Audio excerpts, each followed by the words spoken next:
Want to stay informed about your portfolio without constantly checking the app? If you're not using Schwab's alert system, you're missing valuable updates. Today, we're setting up mobile alerts and notifications. Welcome back to Guide with Samuel. Let's break it down. Schwab lets you customize alerts for price movements, news, account activity, and more, delivered via push notification, email, or text. Step 1.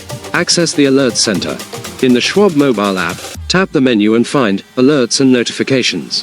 Here you'll see available alert categories and can create new ones. Step 2. Customize your preferences.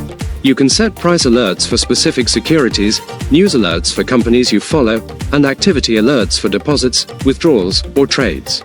Choose how you want to receive each type of alert. And that leads to my crucial pro tip: set price alerts at key technical levels. Instead of watching stocks all day, set alerts at important support or resistance levels. This lets the market come to you and helps remove emotion from your trading decisions. So, just like that, you can stay connected to your investments without being glued to your screen. Smart alert settings go a long way in informed, disciplined investing.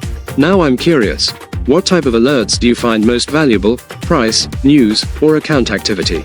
Let me know your thoughts down in the comments, and subscribe for more clear-cut guides like this one. Thanks for watching. I'm Samuel, and I'll see you in the next video.